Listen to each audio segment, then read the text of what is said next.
Assalamualaikum warahmatullahi wabarakatuh. My name is Shala. I did in 3 class. Today we're gonna discuss about importance of biodiversity. Biodiversity includes human, plants and animals. Biodiversity में आते हैं इंसान, जानवर और परिंदे, जानवर और पौधे।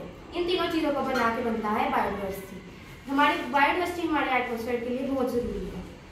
जैसा कि सबसे पहले मैं इसकी एक स्पीशीज बयान करना चाहूँगी, प्लांट्स।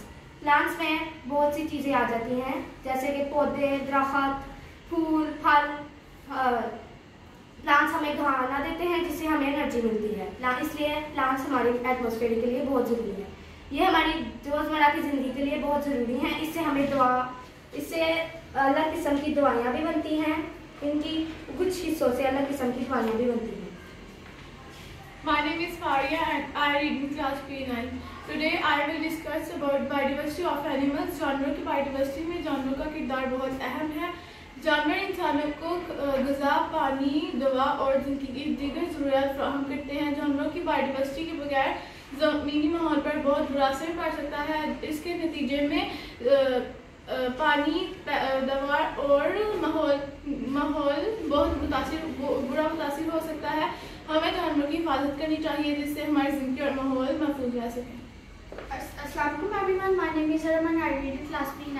मैं आज ह्यूमन बायोडाइवर्सिटी के बारे में बात करूँगी। ह्यूमन बायोडाइवर्सिटी इंसान बायोडाइवर्सिटी का बहुत अहम हिस्सा होती है। इसके बगैर बायोडाइवर्सिटी मुमकिन ही नहीं। इंसान जो दरख्त को काट के जो दरख्तों में रहने वाले जानवर हैं, परिंदे, उनके घर जब दरख्त को काटते हैं उनके घरों को मुतासिर करता है, उनके घर टूट जाते हैं। और जो हम प्लॉट्स में घर बनाते हैं उसकी वजह से कीड़े मकोड़ों के घर टूट जाते हैं और उनको बहुत परेशानी उठानी पड़ती है। इसलिए उनकी स्पीशीज़ बहुत कम हो रही हैं, जानवर बहुत कम हो रहे हैं। इसलिए हमें दरख्त नहीं काटने चाहिए, ह्यूमन को ऐसा नहीं करना चाहिए। यही मेरा इस प्रोजेक्ट से आपको क्या सबक मिलता है? हमें ये सबक मिला है कि हमें ज़्यादा से ज़्यादा दरख्त लगाने चाहिए जिससे हमारी एटमॉस्फेयर और ज़्यादा से ज़्यादा अच्छी हो। और आप हमसे ये अहद करें कि आप ज़्यादा से ज़्यादा दरख्त लगाएंगे और जो दरख्त चीज़ें बनती हैं उसको ज़ाया मत कीजिए। शुक्रिया।